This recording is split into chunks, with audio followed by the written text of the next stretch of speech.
This is inner motion. We don't run from the dark, we walk straight into it, and we come out unrecognizable. Most people think winning is about speed, about being the first, about sprinting to the finish line before anyone else even laces their shoes, but speed fades, strength fades, hype dies, and when all that is gone, the only thing left is this. Can you keep going when everyone else has stopped? Can you outlast them? Because in the end, it's not the fastest who wins. It's the one who refuses to quit. The truth is, most people don't lose because they're weak. They lose because they're impatient. They want the result now. They want the reward before. They've earned it. And when it doesn't come on their timeline, they fold. They convince themselves it's not worth it, that it's not meant to be, that maybe the dream was too big. But here's the brutal reality. The game is designed to break you. It will take longer than you think. It will demand more than you expected. It will strip you of every easy win and force you to work for scraps. It's not testing your talent, it's testing your capacity to stay in the fight. Most people tap out at the first sign of discomfort. The first month, it gets hard. They disappear. The first year without a trophy, they move on to something better. They want to be legends without spending a decade in the shadows. They want to be remembered without surviving the years nobody clapped for them. And that's why they lose. Because they confuse fatigue with failure. They mistake boredom for a dead end. They think I'm tired means I should stop. But the truth is, that's when the game starts. That's when the field clears, and only the ones who can take the pain remain. And if you can stay there longer than anyone else, the victory becomes inevitable. When everyone else is focused on winning fast, your job is to win long. The game is not about who can sprint the hardest, but who can keep moving when the sprint turns into a marathon. Endurance is not glamorous. It doesn't get applause in the early days. It's lonely, it's repetitive, and it's invisible to those who are only watching for explosions.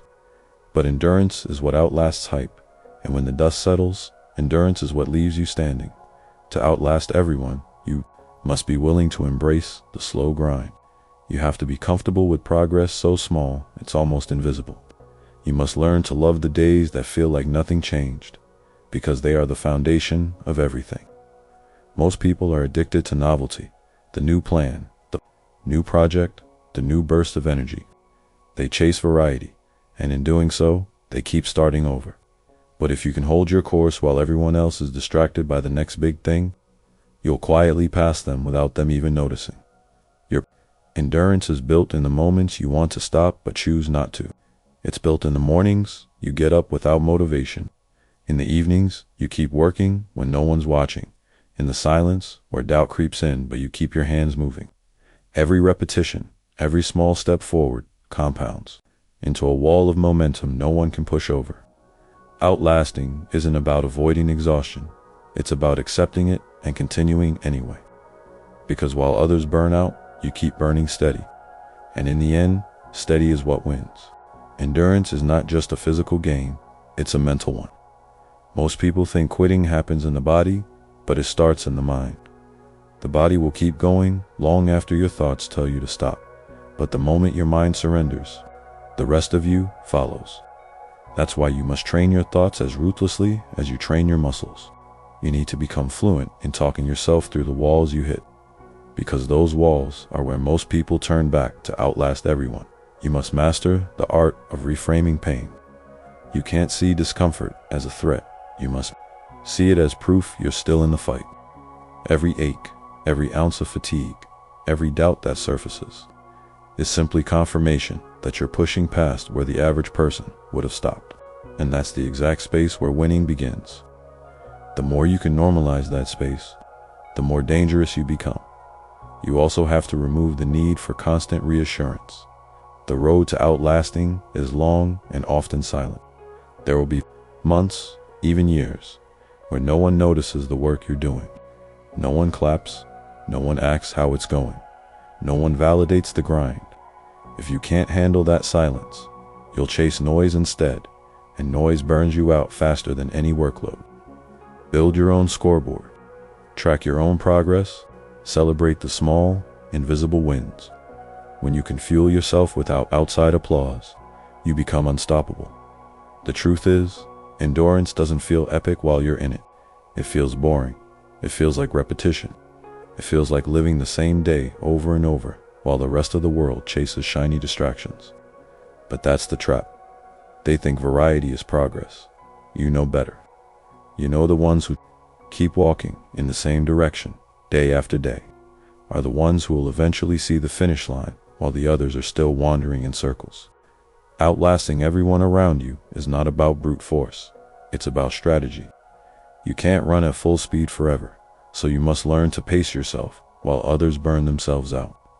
The impatient will sprint in the beginning, brag about their early wins, and then fade when the excitement disappears. You will keep moving at a steady rhythm, conserving energy for when it truly counts. You don't need to be ahead every day. You just need to still be standing when everyone else has stopped. Patience is your weapon. You have to train yourself to think in years, not weeks. The man who can play the long game is the man who wins it. Every small step you take, every boring, unremarkable day you endure, stacks up like bricks in a wall that will one day stand taller than anything built in a rush. People will look at your results and think they appeared overnight. They won't see the thousands of quiet hours that built them. But patience alone isn't enough. You must learn to adapt without losing direction. When obstacles show up, and they will, most people freeze. They think a blocked path means the journey is over. You, on the other hand, learn to flow around it. You shift tactics. You adjust. Timing, you find another route. You bend without breaking, and because of that, you keep going where others stop. Flexibility is what allows endurance to survive pressure. And most importantly, you must protect your mental fuel. Endurance is as much about guarding your energy as it is about expending it. You don't waste focus on petty conflicts, empty distractions, or the opinions of people who aren't even in the race. You guard your time like it's your last weapon, because it is. Every moment you protect is a moment you can invest into moving forward. And over time, those moments add up until one day you're the last one left moving, and that's when you win. Part of outlasting is mastering recovery as fiercely as you master effort. You cannot sustain the long game if you run yourself into the ground without pause. Rest is not weakness, it's strategy. It's the fuel that lets you show up tomorrow with the same strength you had today, while others burn themselves out chasing every opportunity. You pick your battles carefully and prepare for them with intention. This isn't about doing everything. It's about doing the right things long enough to let compounding work in your favor. You learn to recognize the difference between quitting and recharging, between giving up and strategically pausing. The longer you play, the more you realize that the winner isn't the one who gave the most in a single burst. It's the one who still has power left when everyone else is done. And recovery is more than just sleep. It's how you feed your mind, how you keep your body resilient, and how you protect your spirit from burning out. The strongest endure because they know when to step back and sharpen their blade before striking again. They protect their time from chaos, their mind from negativity, and their focus from dilution. They choose rest over reckless output, and because of that, their output lasts far longer. While others collapse from chasing speed, they are still, moving steady, sharp, unbroken. Recovery also means removing the toxins from your routine, the people, habits, and environments that drain you without giving anything back. To outlast, you can't afford to carry extra weight. Every negative conversation, every wasted hour, every self-destructive choice chips away at the strength you'll need for the long game.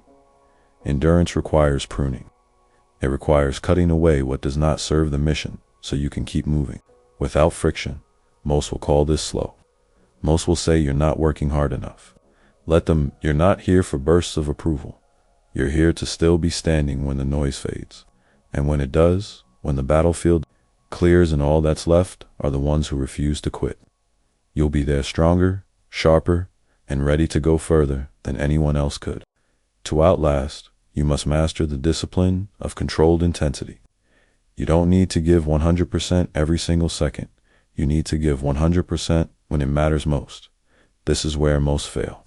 They pour everything into the wrong battles, burn out, before the war is over, and wonder why they have nothing left when the real fight begins. You, on the other hand, hold your fire until the shot will change everything.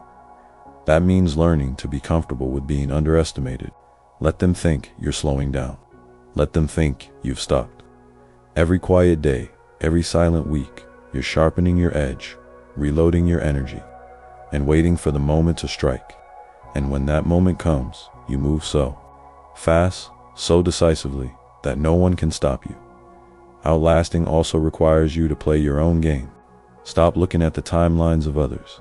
Their pace is not yours, and their finish line might not even be where you're headed. While they measure progress by how quickly they can post results, you measure yours by how long you can sustain the pressure. Because the truth is, anyone can start fast, but only the rare can keep moving when every step feels heavy. When progress is invisible, when motivation is gone. And that's the point. You are not built for the short run. You are not built for quick highs and quicker crashes. You are built for the long grind, for the season when most give up, for the war that's measured in years. That's why you will outlast everyone around you, because you've trained for the moment they're too tired to keep going. You want to know how to outlast everyone around you. You stop thinking in bursts, and you start thinking in years. You build the kind of consistency that makes giving up feel impossible. You keep showing up when no one's clapping, when no one's watching, and when no one would blame you for walking away. That's when most people disappear. Not because they're weak, but because they never trained themselves to stay. It's the small, unremarkable actions you repeat daily that shape your future. Every inch you gain adds up, quietly, until one day you've covered miles while everyone else is still catching their breath. They'll think you moved overnight, but you'll know the truth. You built it in silence, inch by inch, day by day, to endure. You defend your standards. You refuse to lower the bar when it gets hard. Every excuse you allow, every compromise you make, is a crack in your armor. Enough cracks will break you, so you guard your time. You guard your energy. You protect your mission like your life depends on it, because in the long game, it does. Eventually, you stop obsessing over how far you have to go and focus on one thing. Not stopping, you trust the slow build. You've seen others burn out and vanish, while you remain steady, unshaken, unstoppable. And in the end, that's what outlasting really means. Being the one still standing when the dust settles, when the noise fades, when the battlefield is empty except for you. This is inner motion. We don't run from the dark. We walk straight into it, and we come out unrecognizable.